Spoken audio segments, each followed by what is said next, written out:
صاف شفاف انویسٹیگیشن ہو سکتی جی ہے؟ آج جوائنٹ اپوزیشن کی میٹنگ ہوئی ہے سینٹ میں، اور اس حوالے سے ہم نے تحریک التوا پیش کیا ہے سانحہ ساہیوال پر، کیونکہ دیکھیں پوری قوم اس پر سراپا احتجاج ہے۔ موقف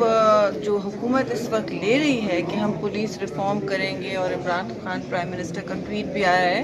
جس میں دیکھیں اس میں کوئی دو رائے نہیں ہے کہ پولیس ریفارم ہونے، کراچی سے لے کر خیبر تک ہونے، اور یہ ایکسٹرا جوڈیشل کلنگز کا جو مطلب پورا تواتر سے ایک طریقہ رہا ہے، ایک روایت رہی ہے، اس کو بھی ہمیں فوری طور پر چیک کرنا چاہیے، چاہے کوئی بھی ہو، کراچی ہو، اسلام آباد ہو، پنجاب ہو، جہاں بھی ہو، کے پی صوبہ ہو۔ بات یہ ہے کہ اس والے سانحے میں ہمیں چاہیے فوری طور پر رد عمل، ہم ریفارم ضرور کریں، ہم آپ کے ساتھ ہیں اگر آپ ریفارم کریں گے، اور صوبوں کو بھی یہ بات دیکھنی ہوگی۔ لیکن یہ کہہ دینا کہ جی اس وقت ہم وہ فلاں دہشت گرد تھا تو ہم نے اس طرح جارحانہ ایک طرفہ فائرنگ شروع کر دی، تو یہ تو بہت بڑی میں سمجھتی ہوں تشویش کی بات ہے۔ اس پر آج سخت سینٹ میں رد عمل ہونا ہے، اصل بات ہم نے وہیں کہنی ہے اور ریزرو کرنا ہے۔ لیکن دیکھیں یہ تو